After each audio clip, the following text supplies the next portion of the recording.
नमस्कार, सगरमाथा प्राइम समाचारमा स्वागत छ। म प्रसन्न ढुङ्गाना। सगरमाथा प्राइम समाचार सुरु गरौँ अहिलेसम्मका प्रमुख समाचारबाट।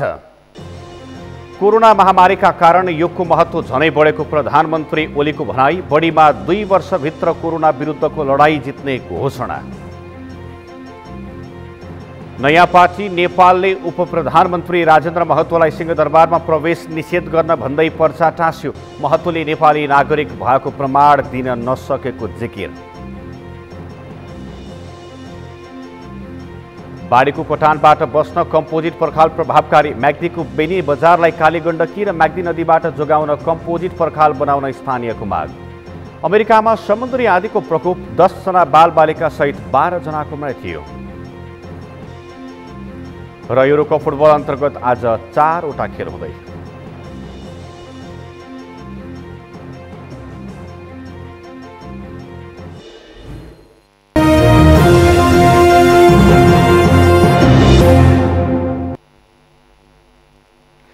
सगरमाथा प्राइम समाचार अब विस्तारमा। प्रधानमन्त्री केपी शर्मा ओलीले कोभिड-19 संक्रमणका कारण योगको महत्त्व झनै बढेको बताउनु भएको छ। आज अन्तर्राष्ट्रिय योग दिवसको अवसरमा प्रधानमन्त्री निवास बालुवाटारमा आयोजित कार्यक्रममा प्रधानमन्त्री ओलीले कोभिड-19 संक्रमणको अवस्थाका कारण योगको महत्त्व झनै बढेको बताउनु भएको हो। उहाँले व्यक्तिलाई शारीरिक र मानसिक रूपमा स्वस्थ बनाउनका लागि रोग र रोग प्रतिरोधात्मक क्षमता बढाउनका लागि योगको आवश्यकता भएको औल्याउँदै जीवनलाई आशावादी बनाउन पनि योगको आवश्यकता रहेको उल्लेख गर्नुभयो। एउटा कोभिड-19 यति बेला व्यक्तिलाई स्वस्थ राख्नु, शारीरिक मानसिक हिसाबले स्वस्थ राख्नु, कुनै प्रकारले डिप्रेसनमा जान नदिन, मनोवैज्ञानिक उपचारदेखि लिएर शारीरिक उपचारदेखि लिएर सबै कुराहरू पनि गर्न, प्रतिरोधी क्षमताको विकास गर्न, यी सबै कुराका लागि पनि योग आवश्यक छ। आशावादिता जगाउन, जीवनलाई वस्तुपरक ढङ्गले जीवनको रूपमा हेर्न बुझ्न योग जरुरी छ। प्रधानमन्त्री ओलीले नेपालको संस्कृति र सभ्यता पतनको बाटोमा रहेको भन्दै आगामी पिँढीलाई सभ्यता सिकाउन पर्नेमा जोड दिनुभयो। असभ्यता बढेको भन्दै त्यसलाई रोक्नुपर्ने उहाँको भनाइ छ। हाम्रो सभ्यताको अधपतनको यो महामारी जुन अहिले हाम्रो समाजमा चलिरहेको छ, यो महामारी कुनै भ्याक्सिनले, कुनै मास्कले, कुनै सोसल डिस्टेन्सले समाप्त गरिरहेको छ। यसलाई हामीले सावधान भएनौँ भने यसले पिँढी दर पिँढी, जेनेरेसन टु जेनेरेसन यसले हाम्रो समाजलाई दुख्छ। त्यसकारण हामीले यो महामारी जुन छ, सांस्कृतिक अधपतनको महामारी, हाम्रो सभ्यताको आज माखौल उडेको छ। हामी दुनियाँका सबभन्दा असभ्य, असंस्कृत, भद्दा अभिव्यक्ति दिने। प्रधानमन्त्री ओलीले कोभिड विरुद्धको लडाईँलाई बढीमा 2 वर्षभित्र पराजित गर्ने पनि बताउनुभयो।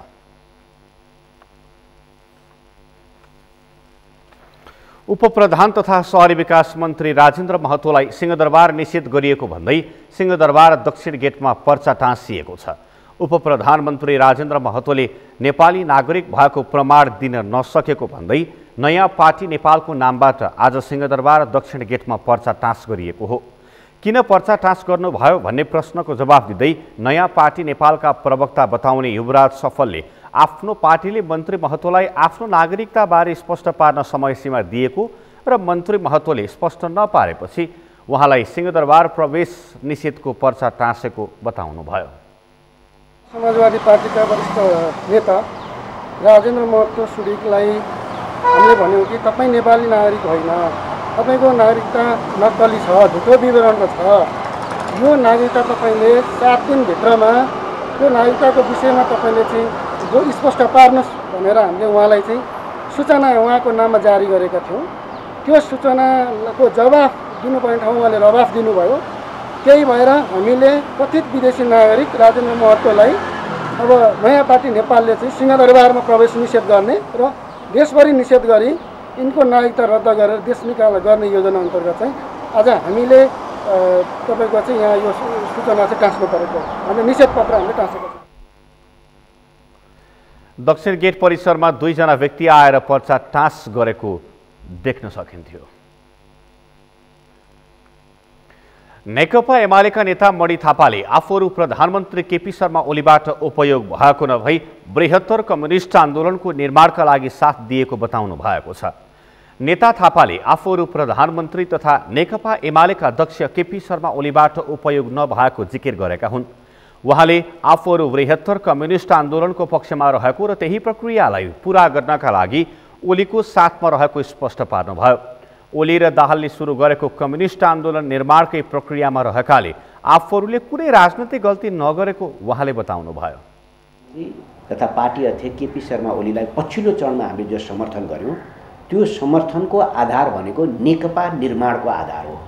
हामी नेकपा निर्माण गर्न चाहन्छौँ र बृहत्तर कम्युनिस्ट आन्दोलन हामी बनाउन चाहन्छौँ। जो प्रोसेस कमरेड केपी शर्मा ओली र कमरेड प्रचण्डले सुरु गर्नुभयो त्यो प्रोसेसलाई हामी चाहिँ पुरा गर्न चाहन्छौँ। त्यो प्रोसेसलाई पुरा गर्ने बाटोबाट हामी हिँडिरहेको हुनाले हामीले चाहिँ पोलिटिकली चाहिँ हामीले केही गल्ती गरेका छैन। नेता थापाले नेकपा एमालेको एकतालाई आफूले जायज र न्यायिक ठान्ने बताउनुभयो। एकताका लागि प्रधानमन्त्री ओलीले वातावरण बनाउन पर्ने र माधव समूह पनि एकतामा आउन पर्ने उहाँले बताउनुभयो। एमालेको एकताले आफूहरूलाई फरक नपर्ने बताउँदै झनै ठूलो डिबेटबाट कम्युनिस्ट आन्दोलन अगाडि बढ्ने र डिबेटमा भाग लिन आफूहरू तयार रहेको पनि उहाँले बताउनुभयो। फेरि नयाँ कम्युनिस्ट आन्दोलनको ध्रुवीकरणको पक्षमा भएको हुनाले हामी त्यति धेरै चिन्तित छैनौँ। कमरेड माधव नेपालसँग अथवा पूर्व एमाले एक ठाउँमा आउने कुरालाई हामीले जायज र न्यायिक ठान्छौँ र उहाँहरू आउनुपर्छ। त्यसको निम्ति कमरेड केपी शर्मा ओलीले पनि राम्रो वातावरण बनाउनुपर्छ र माधव कमरेडहरूले पनि अहिलेको बदलिँदो जो परिस्थिति छ त्यो परिस्थितिलाई बुझेर उहाँहरूले पनि आफूलाई चाहिँ अलिकति ध्रुवीकरणको पक्षमा ल्याउनुपर्छ। नेता थापाले आफूहरू पुरानो पार्टीमा फर्किने सम्भावना नरहेको पनि प्रश्न पार्नु भएको छ। पुरानो पार्टी तोडेर नयाँ कम्युनिस्ट पार्टी बनाउनका लागि आइसकेकाले अब पुरानो नभई नयाँ ध्रुवीकरण आवश्यक रहेको नेता थापाले बताउनुभयो। नेपाल सरकारले संवैधानिक निकायमा गरेको नियुक्ति पुनः बहसको विषय बनेको छ। नियुक्ति गर्दाको समयमा देखिएको विवादसँगै नियुक्ति बदर गर्न सर्वोच्च अदालतमा रिट निवेदन परेको छ। संविधानको व्यवस्था अनुसार संसदीय सुनवाईको प्रक्रियाबाट अनुमोदन हुनुपर्ने नियुक्तिहरू स्वतः अगाडि बढ्दैछ, अर्थात् सुनवाई नभई संवैधानिक निकायहरूमा नियुक्त हुँदैछ। एक रिपोर्ट। वर्तमान सरकारले गत वैशाख 26 गते लोकसेवा आयोग र निर्वाचन आयोगमा पदाधिकारी नियुक्त गरेको थियो। संविधानमा भएको व्यवस्था र संघीय संसद अन्तर्गत संयुक्त समिति सञ्चालन नियमावली अनुसार संसदीय सुनवाई हुन नसके नियुक्ति सिफारिस भएको 45 दिनपछि नियुक्ति हुन बाधा नहुने व्यवस्था छ। यो व्यवस्थालाई जानकारहरूले अवैधानिक कदम हुने बताएका छन् भने केहीले संविधानमा भएको व्यवस्थालाई अन्यथा व्याख्या गर्न नहुने बताएका छन्।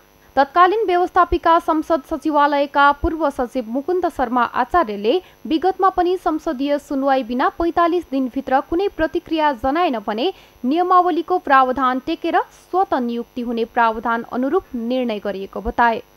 उनले नियमावलीले दिएको अधिकार अनुरूप 45 दिन नागेपछि नियुक्त हुने भन्दै त्यसलाई आधिकारिकता भएन भन्ने सम्भावना नरहेको बताए। यद्यपि उक्त नियुक्तिलाई संविधानको मर्म अनुसार भए नभएको हेर्ने हो भने संविधान र नियमावलीले चाहेको प्रक्रिया पूरा चाहिँ नभएको उनको भनाइ छ। दुर्भाग्यपूर्ण चाहिँ विगतमा पनि अहिले पनि संसदीय सुनवाई बिना न्यायावलीको प्रावधान अनुरूप 45 दिनभित्र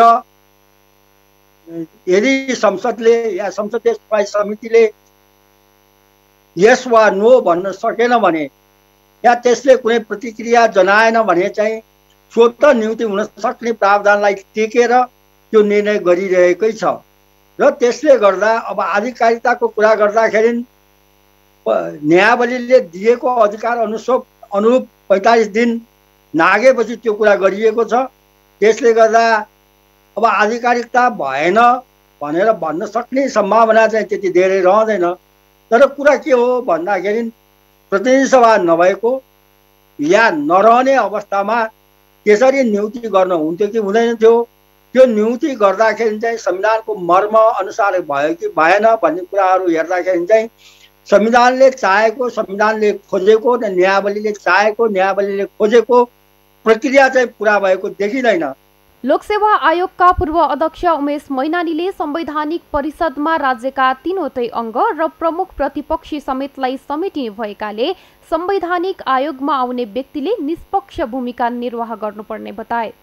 नियुक्ति हुने व्यक्तिको कामका लागि मनोबल माथि हुनुपर्ने भन्दै उनले संवैधानिक परिषदमै विवादमा भएर आउनेसँग काम गर्न सक्ने मनोबल नहुने समेत बताए। संवैधानिक परिषदमै असन्तुष्टि भइरहेको सन्दर्भमा काम गर्ने वैधानिकतामाथि नै प्रश्न उठ्ने उनको तर्क छ।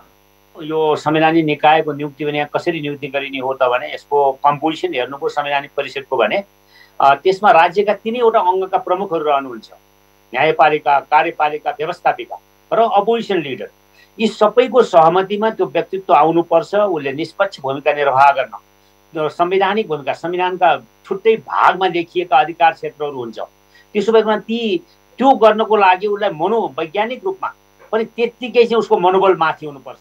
विघटित प्रतिनिधि सभा अन्तर्गतको कानुन, न्याय तथा मानव अधिकार समितिका पूर्व सभापति कृष्ण भक्त पोखरेलले संवैधानिक आयोगको नियुक्तिको सम्बन्धमा सर्वोच्चमा मुद्दा विचाराधीन रहेको उल्लेख गर्दै सर्वोच्चको निर्णयको अलावा सरकारको निर्णय कार्यान्वयन भएर जाने बताए।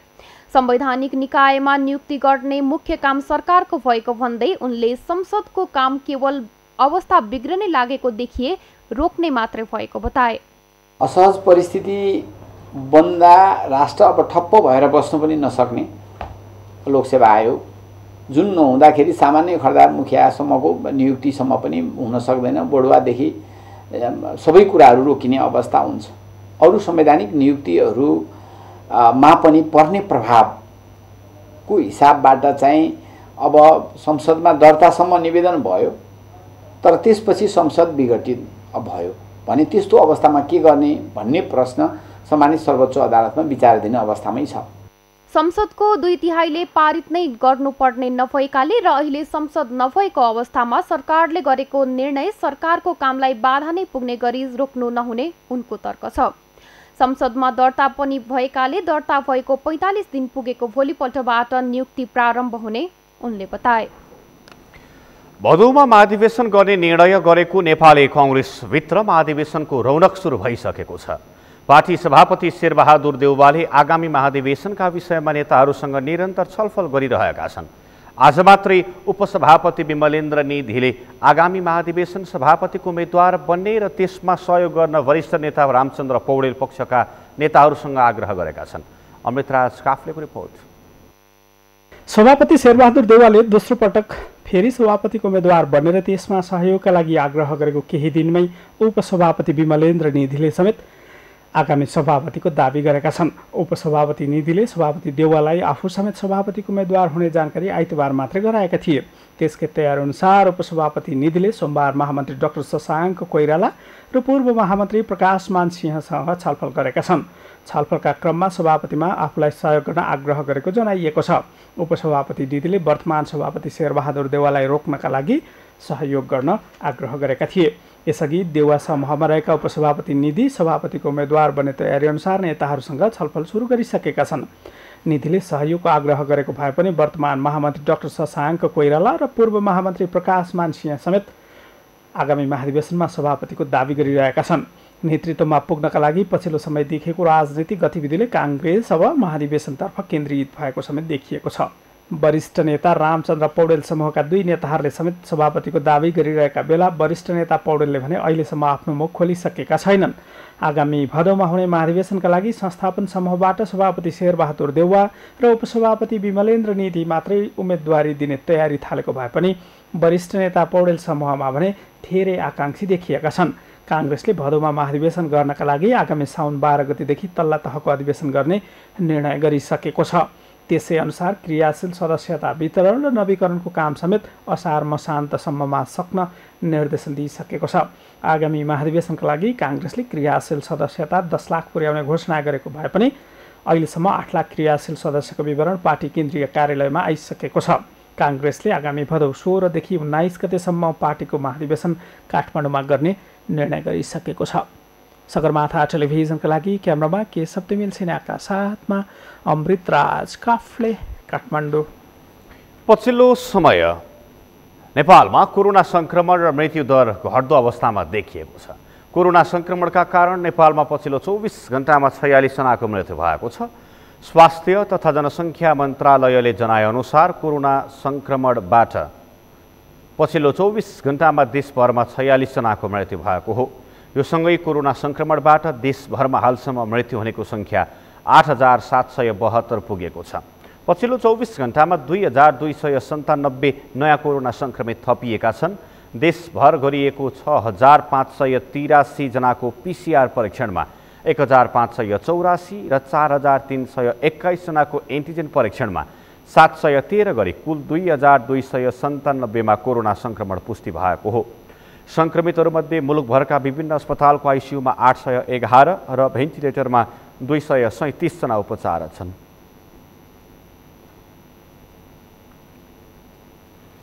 कोरोना भाइरसको दोस्रो लहर तीव्र भएपछि गत वैशाख 7 गतेदेखि नेपालमा दोस्रो पटक निषेधाज्ञा सुरु गरियो। महामारी नियन्त्रण बाहिर जाने सङ्केतपछि काठमाडौँ उपत्यकामा पनि वैशाख 16 मा निषेधाज्ञा गरियो। निषेधाज्ञा विस्तार गर्दै खोटाङ र मनाङ बाहेकका सबै जिल्लाहरूमा अक्सिजन अभाव, बेड अभाव, आइसियु र भेन्टिलेटर अभाव जस्ता समस्या विकराल बने। तर पछिल्लो केही साता यताको अवस्था भने फेरिएको छ, अर्थात् अहिले संक्रमितलाई बेडको अथवा अक्सिजनको अभाव छैन। पुष्कर कतिवटाको रिपोर्ट। दर्शकबिन, यतिखेर हामी शुक्रराज ट्रपिकल तथा सर्वारोग अस्पतालको इमर्जेन्सी बाहिर छौँ। यो इमर्जेन्सी कुनै बेला कोरोना संक्रमितले भरिएको थियो। अस्पतालभित्र बेड नपाएका बिरामीलाई बाहिर राखेर उपचार गरिएको थियो। त्यो समयमा दैनिक 250 भन्दा बढीको मृत्यु र हजारौं संक्रमित थपिने क्रम थियो। तर अहिले भने कोरोना संक्रमणको दर घटेसँगै शुक्रराज अस्पतालमा बेडहरू खाली भएका छन् भने भेन्टिलेटर र आइसियु समेत खाली भएको अस्पतालले जनाएको छ। कोरोना भाइरसको महामारी भयावह बनेसँगै देशभरका सबै अस्पतालमा एउटै समस्या थियो, कोरोना संक्रमितले अस्पतालमा बेड, आइसियु र भेन्टिलेटर नपाउने। वैशाख र जेठमा निकै चर्किएको यो समस्या असार लागेपछि सामान्य अवस्थामा झरेको छ। अहिले अस्पतालमा साधारण बेड मात्र होइन, कोरोनाका जटिल बिरामीलाई आवश्यक पर्ने आइसियु र भेन्टिलेटर पाउन पनि थालिएको छ। यो दृश्य शुक्रराज ट्रपिकल तथा सर्वारोग अस्पताल टेकुको इमर्जेन्सी अगाडिको हो। यो भागमा वैशाख अन्तिमतिर कोरोनाका संक्रमितले भरिएको थियो। अस्पतालभित्र बेड नपाएका गम्भीर प्रकृतिका संक्रमित समेत बाहिर राखेर उपचार गरिन्थ्यो। तर अहिले यो क्षेत्र खाली छ। अस्पतालका सबै प्रकारका बेडहरू खाली हुने क्रम बढेसँगै बेड पाउन गाह्रो नहुने अस्पतालका संक्रामक रोग विशेषज्ञ डाक्टर शेरबहादुर पुन बताउँछन्।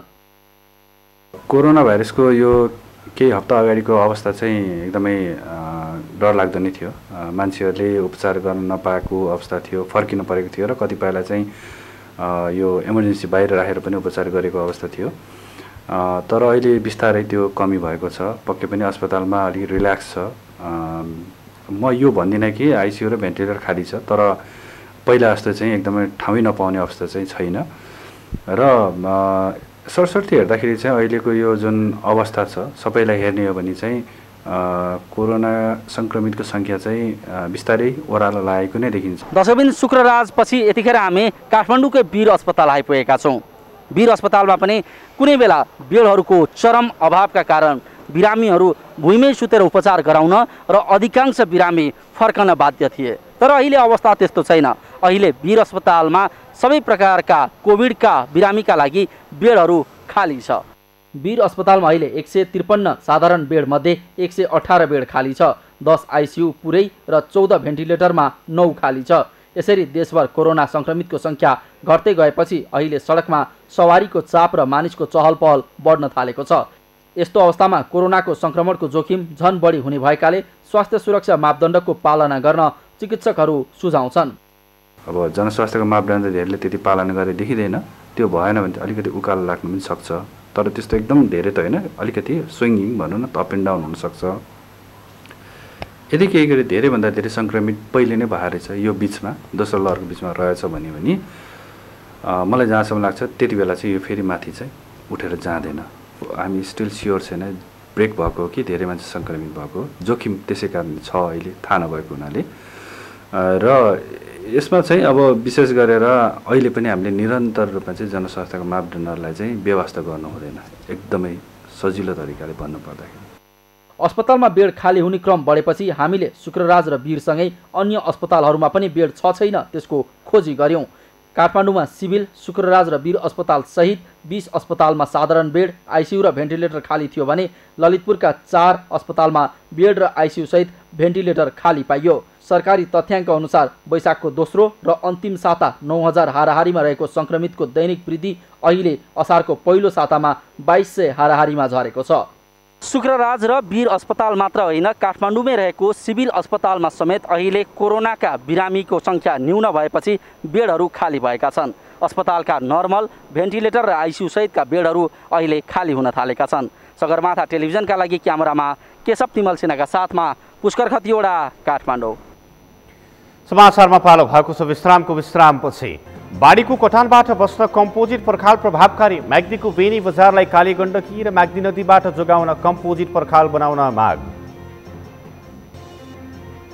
अमेरिकामा समुद्री आँधीको प्रकोप 10 जना बालबालिका सहित 12 जनाको मृत्यु।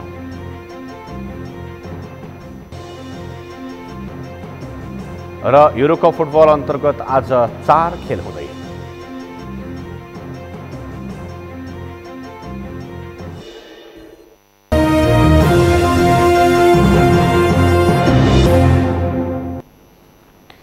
विश्रामपछि पुनः स्वागत छ। अब बाँकी समाचार। कोरोना संक्रमण नियन्त्रण तथा रोकथामका लागि लागू गरिएको निषेधाज्ञा जारी गरिएको 3 महिना पुग्ने लागेको छ। यो अवधिमा थुप्रै बालबालिकाहरू घरमै बस्न बाध्य छन्।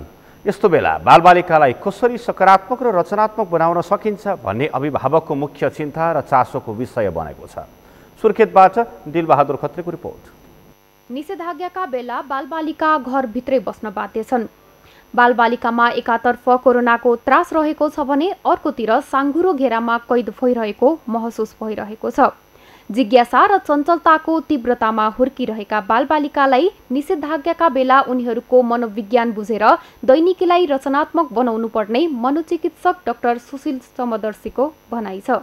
अवस्थामा बालबच्चालाई चाहिँ भनौँ न कोरोनाको डर त्रासबाट हामीले टाढा राख्नलाई उनीहरूलाई सही जानकारी दिनु पर्यो र विभिन्न रचनात्मक क्रियाकलापमा घरै बस्दाखेरि पनि उनीहरूलाई आफूसँगै इन्भल्भ गराउन सकिन्छ। हामीले खालि मोबाइल, टिभी अथवा भनौँ न एकै ठाउँमा बसेर विभिन्न अन्य क्रियाकलाप गर्नुभन्दा पनि आफूसँगै विभिन्न रचनात्मक क्रियाकलापहरू जस्तै घरमा अन्य खेलहरू खेल्ने, उनीहरूलाई विभिन्न घरको कामहरूमा अथवा क्रियाकलापमा इन्भल्भ गराउने, जस्तै आफूसँगै भनौँ न तरकारी बनाउन लगाउनेदेखि लिएर कराइसबारीमा काम गर्न लगाउने, फुलहरू गोडमेल गर्न लगाउने। बालबालिकालाई लामो समय एकान्तमा बस्दा वा यस्तो संक्रमणको बेला बढी आत्तिने र झिझिने अवस्था आउन सक्छ।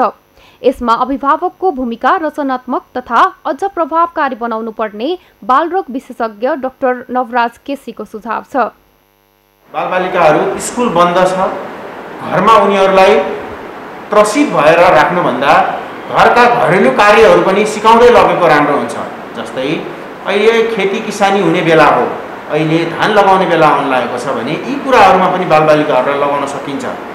फुलबारीहरूमा, करेसाबारीहरूमा पनि बालबालिकाहरूलाई सिकाउन सकिन्छ ताकि उनीहरूले घरेलु कुराहरू पनि एउटा शैक्षिक कुरा जस्तै गरेर सिकुन् र भुलुन्। त्यस्तै गरेर घरमा अभिभावकले बालबालिकाहरूलाई बोर हुन नदिन आफै पनि उनीहरूसित मिलेर खेल्न जरुरी छ। विद्युतीय सामग्रीको बढ्दो प्रयोगसँगै टेलिभिजन र सामाजिक सञ्जालमा मात्र बालबालिकालाई छोड्दा उनीहरूमा पर्न सक्ने नकारात्मक प्रभावबारे अभिभावक सचेत हुनुपर्ने नर्सिङ अधिकृत कृष्णा खनालको भनाइ छ। कारणले बच्चाहरूमा चाहिँ मनोसामाजिक असर परेको हुनसक्छ, किनभने धेरै बच्चाहरूलाई चाहिँ यसले आक्रमण गरेको कारणले गर्दा उनीहरू घरै छन्, समताहरू अब परिवारले कुरा गर्दा पनि उनीहरूलाई नराम्रो असर पर्न सक्छ। अब उनीहरूको दैनिक जीवनलाई हामीले चाहिँ असर नगरोस्, दिनचर्या असर नगरोस् भन्नको लागि अभिभावकहरूले हामीले उनीहरूको उमेर अनुसार चाहिँ घरभित्रै रहेर कसरी सुरक्षित तरिकाले चाहिँ घरभित्रै बुवा मम्मीले अब आफू बच्चालाई खेलाउने, सँगसँगै उनीहरूलाई चाहिँ उमेर अनुसारको काम लगाउने, सानो कामहरू लगाएर हामीले उनीहरूको चाहिँ त्यो जुन नेगेटिभ कुराहरूलाई चाहिँ हामीले चाहिँ यसलाई हटाउन पनि सकिन्छ र उनीहरूलाई हामीले बाहिर जानबाट पनि बताउन सक्छौँ। त्यस्तो गऱ्यौँ भने चाहिँ उनीहरूको मनोसामाजिक पनि र रचनात्मक पनि हुने र सृजनात्मक पनि हुनसक्छ। निषेधाज्ञाका कारण विद्यालय बन्द हुँदा बालबालिकाहरू घरमै बसिरहेका बेला अभिभावकले उनीहरूको मनोविज्ञान बुझेर दैनिकीलाई सहज बनाउनु पर्नेतर्फ सोच्नुपर्छ। यस्तो अवस्थामा बालबालिकालाई माया गरेर सकारात्मक ऊर्जा दिनुका साथै पारिवारिक उत्तरदायित्व र अभिभावकत्वको आभास दिन सक्नुपर्छ। सगरमाथा टेलिभिजनका लागि सुर्खेतबाट दिलबहादुर खत्रीको रिपोर्ट। म्याग्दीका तटीय क्षेत्रमा रहेका बस्ती संरक्षण र नदी कटान नियन्त्रण गर्न प्रयोग भएको कम्पोजिट प्रविधिको पर्खाल प्रभावकारी देखिएको छ। ग्यावियन र पक्की पर्खालको तुलनामा दुवै प्रविधिको संयोजन गरेर बनाइएको कम्पोजिट पर्खाल प्रभावकारी बनेको हो। म्याग्दीबाट सन्तोष गौतमको रिपोर्ट। म्याग्दीको सदरमुकाम बेनी बजार संरक्षणका लागि प्रयोग भएको कम्पोजिट प्रविधिको पर्खाल प्रभावकारी बनेको छ। बेनी बजारलाई कालीगण्डकी र म्याग्दी नदीको कटानबाट बचाउन रूपाताल संरक्षण एकीकृत विकास परियोजनाले चालू आर्थिक वर्षदेखि कम्पोजिट प्रविधिको पर्खाल निर्माण गर्न थालेको थियो। यसअघि नदी किनारमा ढलान, ग्याबियन र मेसिनरी पर्खाल निर्माण गरिँदै आएको थियो।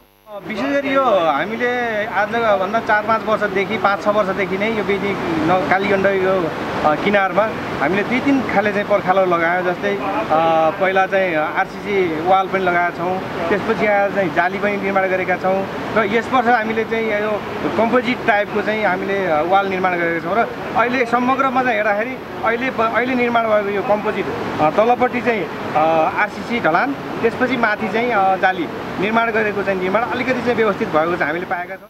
कालीगण्डकीमा असार 1 गतेको बाढीले बेनीको सङ्गमचोक पछाडि र कालीपुल बसपार्क क्षेत्रमा यसअघि निर्माण भएको करिब 30 मिटर ग्याबिन पर्खाल लडाएर कटान गर्न थालेको छ। विक्रमसम्म 2075 भदौमा कालीगण्डकीमा आएको बाढीले मंगलबार भत्किएको भन्दा माथि निर्माण भएको पक्की पर्खाल पल्टाएको थियो। कम्पोजिट प्रविधिको वाल लगाएको ठाउँमा बाढीले क्षति पुर्याएको छैन।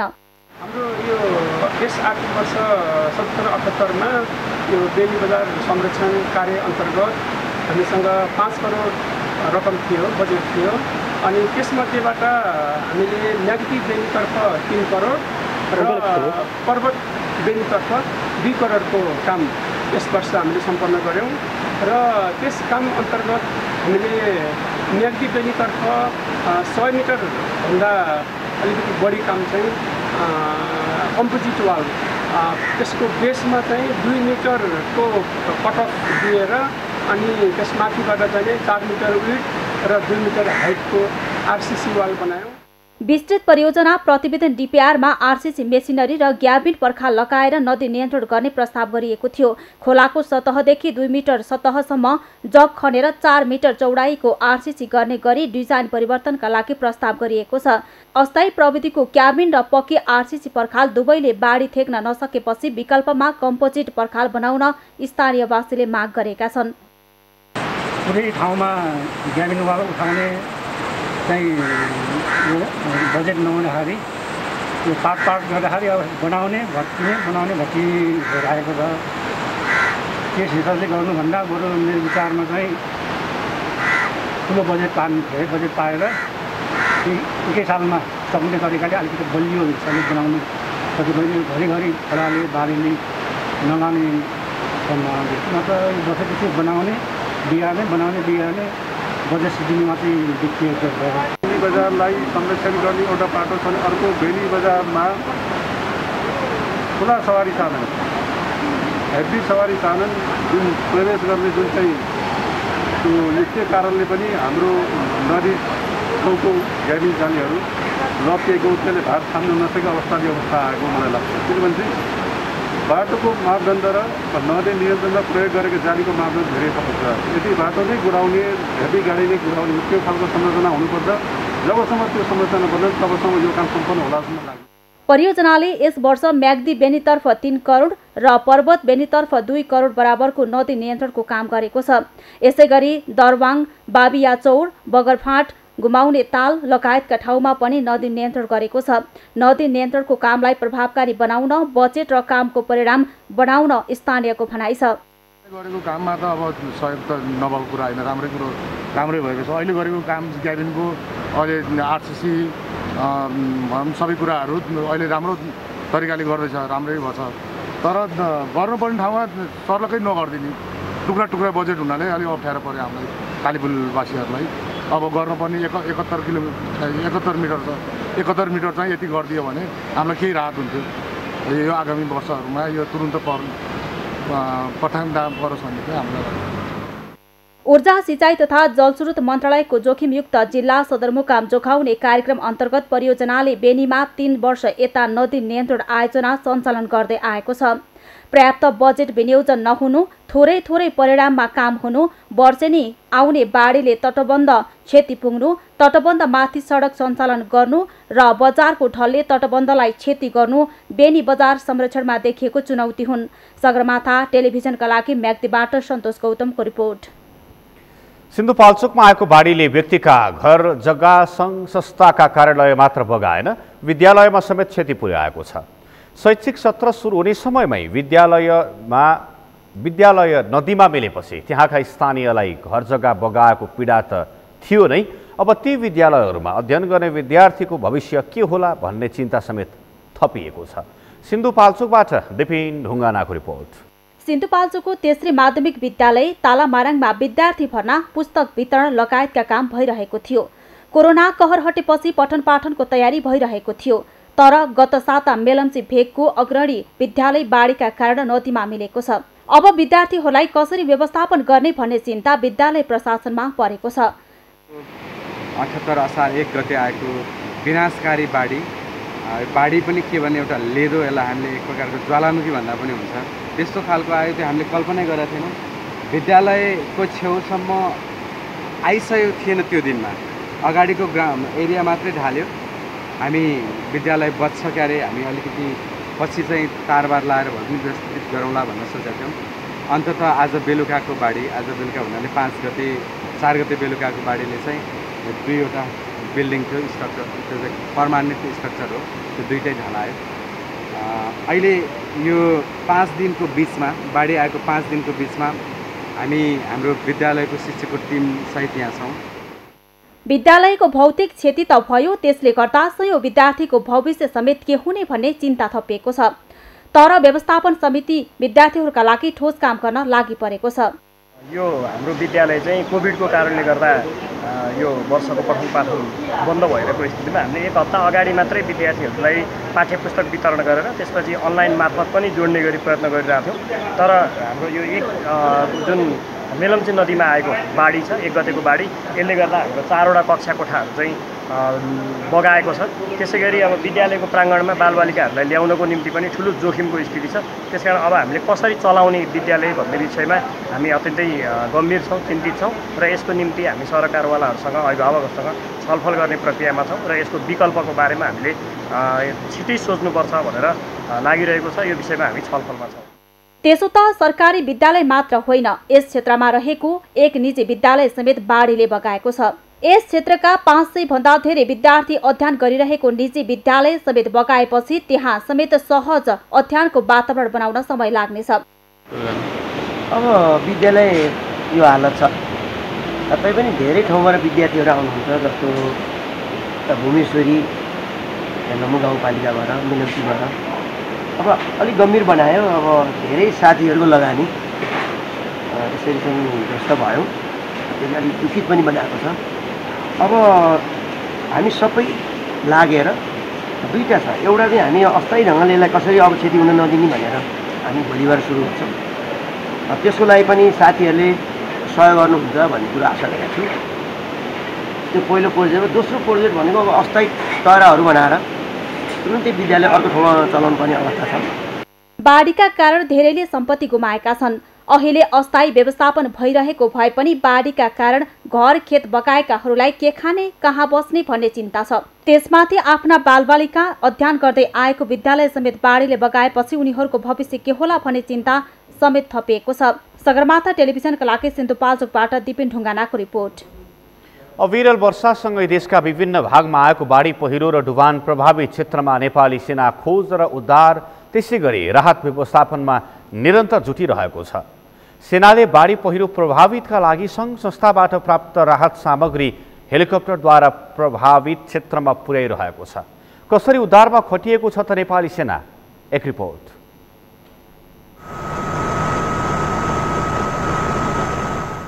मनसुन सुरु भएसँगै निरन्तर आएको अविरल वर्षाका कारण मुलुकका विभिन्न स्थानमा आएको बाढी पहिरो प्रभावित क्षेत्रमा उद्धार र राहतमा जुटेको नेपाली सेनाको दृश्य हो यो। बाढी पहिरोका कारण भत्किएका र पुरिएका स्थानमा नेपाली सेना उद्धार र राहतमा निरन्तर रूपमा यसै गरी खटिरहेको छ। हाम्रो 77वटै जिल्लामा तैनात भएका गण गुल्महरूबाट 1/3 जनशक्ति, जस्तो गणबाट 1 गुल्म सरहको र गुल्मबाट 1 सेमु सरहको फौजलाई हामीले विपद व्यवस्थापनको लागि भनेर तयारी हालतमा अर्थात् स्ट्यान्ड बाईमा राखेका छौँ। यसमा केही दक्ष र केही अर्धदक्ष व्यक्तिहरू पनि समावेश छन् र केही सीमित मात्रामा स्रोत साधनहरू पनि उपलब्ध गराइएको छ। हजार्ड म्यापिङको आधारमा पहिचान भएका खतरा बढी भएका क्षेत्रहरूमा भने हामीले दक्ष जनशक्तिहरूको परिचालनमा जोड दिएका छौँ। नेपाली सेनाको सैनिक जनसम्पर्क निर्देशनालयका अनुसार अहिले नेपाली सेना आफ्नो स्रोत साधन र जनशक्तिको भरपूर मात्रामा प्रयोग गर्दै उद्धार र राहतमा खटिएको छ।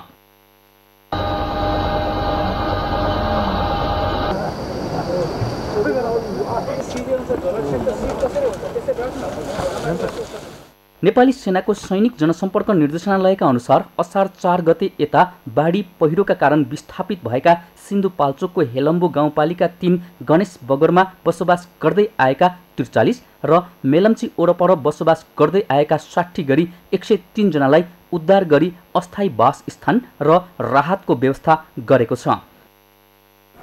यो उडाउने सामानहरू त्यहाँ लैजाउँ न, हामी यहाँ स्टोर गर्छौँ, यता सबै यहाँबाट सिफ्ट गर्ने पक्षमा पुग्यो हो। यस्तै मुस्ताङको घरपझोङ गाउँपालिका स्थित स्याङ खोलामा आएको बाढी बस्तीमा पस्ने अवस्था आएसँगै नदी किनारामा ढुङ्गा भर्ने काम गरेको छ। यसैगरी मनाङको ताछे, रुगुभिर र ताल इलाकाबाट बाढी तथा पहिरोबाट जोखिममा परेका 81 जना स्थानीय बासिन्दालाई हेलिकप्टरबाट उद्धार गरेको छ। सिन्धुपाल्चोकको मेलम्चीबाट नेपाली सेनाको हेलिकप्टरद्वारा हेलम्बु गाउँपालिका स्थित किउल र चनौटेमा रहेका बाढी प्रभावित व्यक्तिहरूको खोज, उद्धार तथा राहत ढुवानी कार्यमा सहयोग गरेको छ।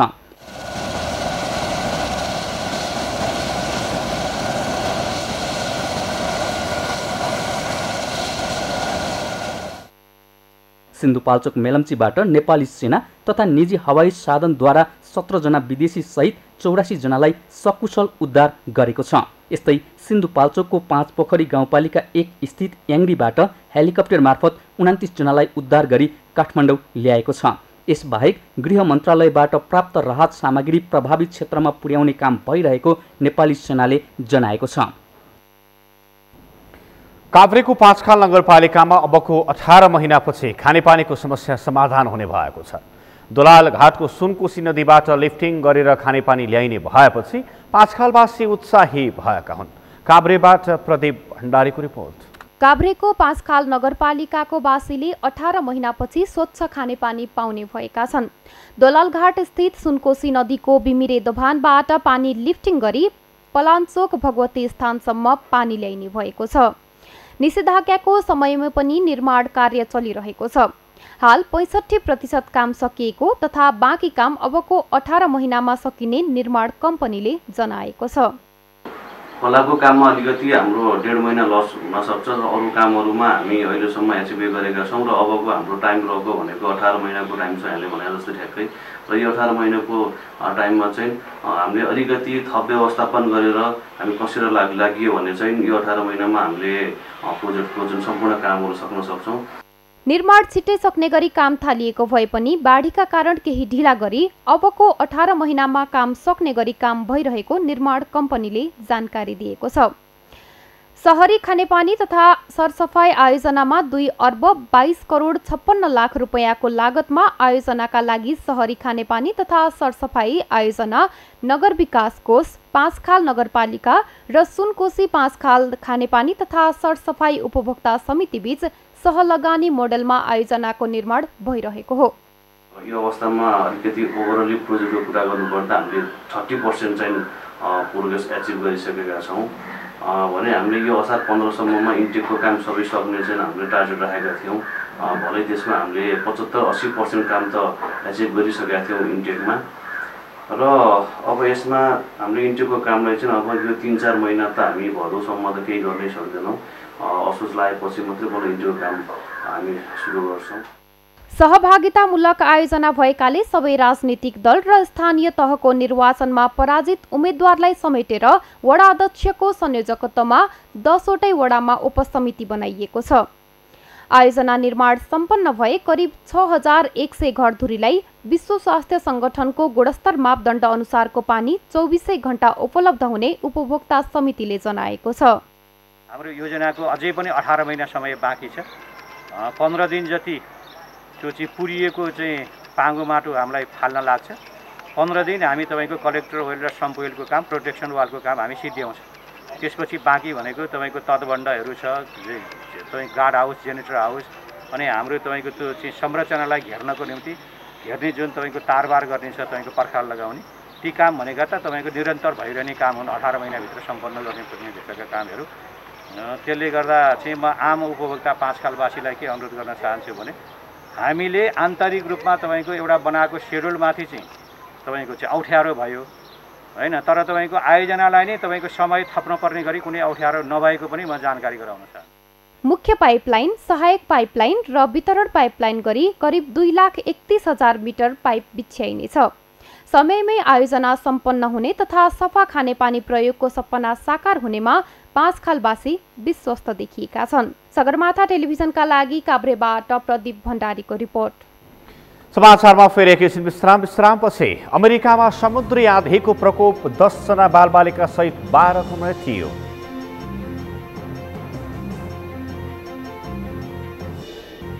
र युरोको फुटबल अन्तर्गत आज 4 खेल हुँदै।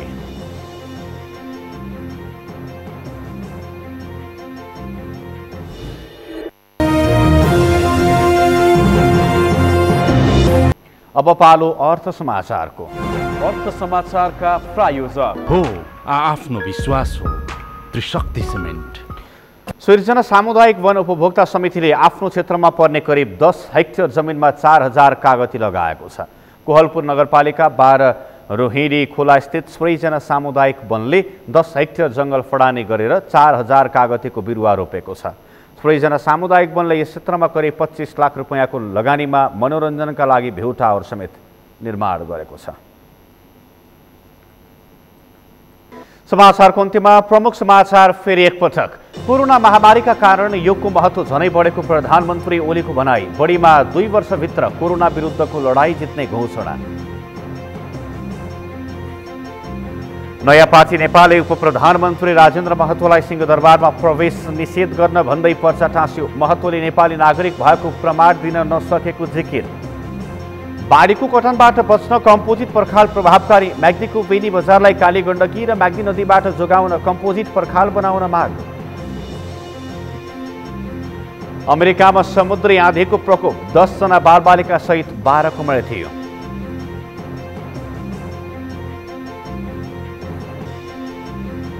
र युरोकप फुटबल अन्तर्गत आज 4 खेल हुँदै।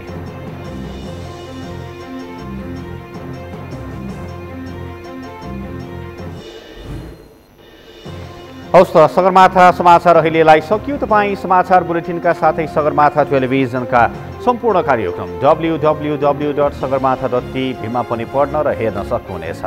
साथै युट्युबमा youtube.com/sagarmatha TV नेपालमा हेर्न सक्नुहुनेछ। तपाईँ हामीलाई फेसबुकमा पनि facebook.com/STV नेपालमा फलो गर्न सक्नुहुनेछ। समाचारको शिखर, नेपालको गौरव, नेपालको पहिलो न्युज च्यानल सगरमाथा टेलिभिजन हेर्दै गर्नुहोला। नमस्कार।